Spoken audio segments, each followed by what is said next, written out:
বর্তমানে পৃথিবীর মাত্র 10টি দেশ অ্যাটাক হেলিকপ্টার উৎপাদন করতে সক্ষম। এর মাঝে তুরস্ক একটি। Hello guys, welcome back to another video viewer. फिर से बहुत ही ज़्यादा इम्पोर्टेंट किस्म की वीडियो आप लोगों के लिए लाए वीवर। तुर्की का T-129 जो अटैक हेलीकॉप्टर है बांग्लादेश की एयरफोर्स के लिए बेस्ट है। क्या बांग्लादेश इसको बाय करने का ऑर्डर देगा? बहुत ही ज़्यादा इम्पोर्टेंट वीडियो होने वाली है। अभी तक आप लोगों ने हमारे चैनल को सब्सक्राइब नहीं किया हुआ, जल्दी से हमारे चैनल को सब्सक्राइब कर लीजिएगा। तो without wasting the time video को स्टार्ट करते हैं।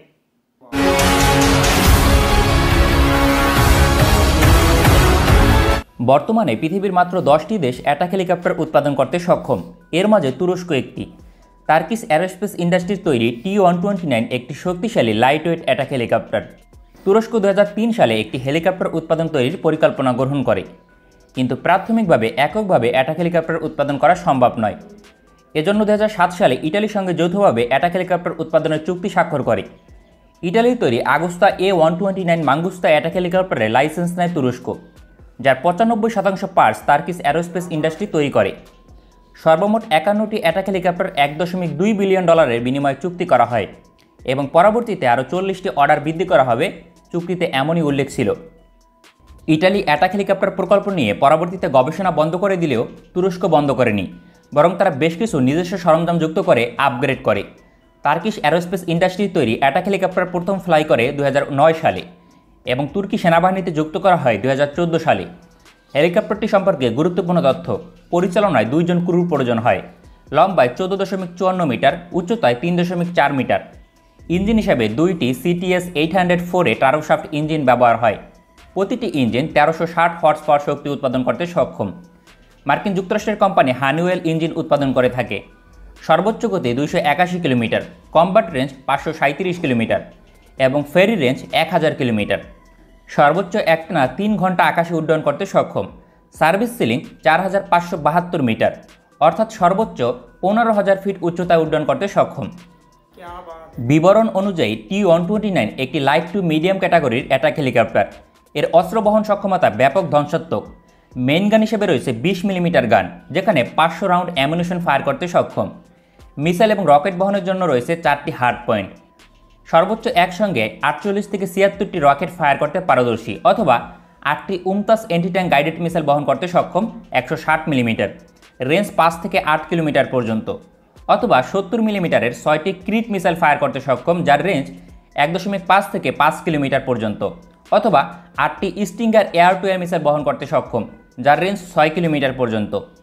এছাড়াও 2টি অতিরিক্ত ড্রপ ট্যাঙ্ক বহন করতে সক্ষম, অর্থাৎ জ্বালানি, যেখানে সর্বোচ্চ 294 কেজি জ্বালানি নিয়ে অতিরিক্ত রেঞ্জ বৃদ্ধি করতে সক্ষম।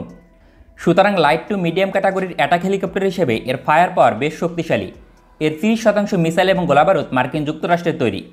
ফরওয়ার্ড লুকিং ইনফ্রারেড সিস্টেম হিসেবে অ্যাসেলসানের তৈরি পড ব্যবহার হয়, যা বেশ কার্যকর, রাতে এবং দিনে উভয় সময় অভিযানের জন্য পারদর্শী। টার্কিশ অ্যারোস্পেস ইন্ডাস্ট্রির তৈরি অ্যাটাক হেলিকপ্টার বর্তমানে লাইট টু মিডিয়াম ক্যাটাগরির অ্যাটাক হেলিকপ্টার হিসেবে পৃথিবীর 3য় অথবা 4র্থ শক্তিশালী অবস্থানে রয়েছে। এর মূল্য প্যাকেজ সহ প্রতি ইউনিট $45 থেকে $55 মিলিয়ন, অর্থাৎ বেশ সাশ্রয়ী মূল্য, যেখানে এর সমকক্ষ মার্কিন যুক্তরাষ্ট্রের AH-1 ভাইপার এবং ফরাসি টাইগার অ্যাটাক হেলিকপ্টারের মূল্য প্যাকেজ সহ $75+ মিলিয়ন। তাই আন্তর্জাতিক ক্রেতাদের আকৃষ্ট করতে সক্ষম হয়েছে Turkish aerospace industry.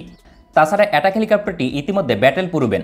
Syria, Iraq এবং তুরস্কের অভ্যন্তরীণ বিদ্রোহী দমনে T-129 অ্যাটাক হেলিকপ্টার ব্যবহার করা হয়েছে সফলতার সঙ্গে। আন্তর্জাতিক একাধিক ক্রেতা দেশ তুরস্ক থেকে অ্যাটাক হেলিকপ্টার ক্রয় করতে আগ্রহী, কিন্তু মার্কিন যুক্তরাষ্ট্র ইঞ্জিন সরবরাহ না করায় রপ্তানি করতে পারছে না তুরস্ক।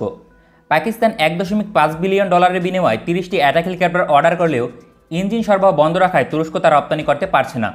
তুরস্ক নিজেদের জন্য T-129 অ্যাটাক হেলিকপ্টার ব্যবহার করতে পারবে। আমেরিকার ইঞ্জিন ব্যবহার করে শুধুমাত্র রপ্তানি নিষিদ্ধ করা হয়েছে।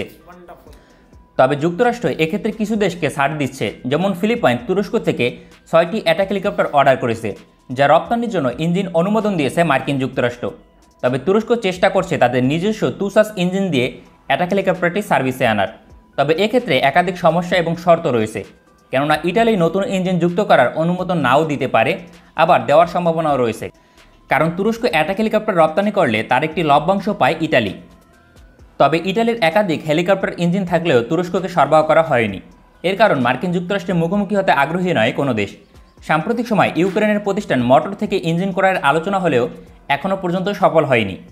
এই সকল বিষয়ে বিবেচনা করে তুরস্ক নিজস্ব ডিজাইনে টাই attack two heavyweight attack helicopter তৈরির কাজ শুরু করেছে, যা 2024 সালে সার্ভিসে আসতে পারে। এখন গুরুত্বপূর্ণ বিষয় হচ্ছে, বাংলাদেশ কি তুরস্ক থেকে T-129 অ্যাটাক হেলিকপ্টার ক্রয় করতে পারবে? উত্তর হচ্ছে মার্কিন যুক্তরাষ্ট্রের উপর নির্ভর করবে, কারণ বাংলাদেশ সেনাবাহিনীর জন্য এবং বিমান বাহিনীর জন্য অ্যাটাক হেলিকপ্টার প্রয়োজন, যার জন্য তুরস্ক একটি সহজ বিকল্প। অল্প অর্থে অধিক মানের অ্যাটাক হেলিকপ্টার পাওয়া যাচ্ছে। সেক্ষেত্রে মার্কিন যুক্তরাষ্ট্রকে ইঞ্জিন সরবরাহের জন্য বাংলাদেশ রাজি করতে সক্ষম হলে তুরস্ক থেকে অ্যাটাক হেলিকপ্টার ক্রয় করতে পারবে বাংলাদেশ, এবং মার্কিন যুক্তরাষ্ট্র হয়তোবা সেই অনুমোদন দেবে, কারণ বাংলাদেশের চীন থেকে অ্যাটাক হেলিকপ্টার ক্রয়ের সম্ভাবনা একেবারে কমিয়ে দেবে। দ্বিতীয়ত, বাংলাদেশ সামরিক বাহিনীর উচ্চপদস্থ একাধিক কর্মকর্তা সাম্প্রতিক সময় মার্কিন যুক্তরাষ্ট্রে সফর করেছেন, এবং এর মাঝে এই ধরনের প্রস্তাব থাকার প্রবল সম্ভাবনা রয়েছে। এই ধরনের সামরিক বিষয়ে নিয়মিত ভিডিও পেতে চ্যানেলটি সাবস্ক্রাইব করে বেল আইকন অন করে রাখুন। ভালো থাকবেন সবাই। वाह वंडरफुल वीवर, क्या शानदार किस्म का तुर्की का ये अटैक हेलीकॉप्टर T-129 है। बांग्लादेश की फिजाइया में इसको डेफिनेटली ऐड होना चाहिए। तुर्की हमेशा ही बांग्लादेश को बहुत ही ज्यादा पावरफुल किस्म के वेपन प्रोवाइड करता है, और बांग्लादेश क्या वीवर, बांग्लादेश की जो मौजूदा गवर्नमेंट है तुर्की से ऐसे ही पावरफुल किस्म के हेलीकॉप्टरों को बाय करने में कामयाब होगी। बांग्लादेश और तुर्की क्या बहुत ही ज्यादा गहरा रिश्ता है। तो वीवर, अगर आप लोगों को इस किस्म की मजीद इंटरेस्टिंग वीडियो देखनी है तो जल्दी से हमारे चैनल को सब्सक्राइब कर लीजिएगा। मिलते हैं आपसे नेक्स्ट वीडियो में इंशाअल्लाह, तब तक के लिए अल्लाह हाफिज।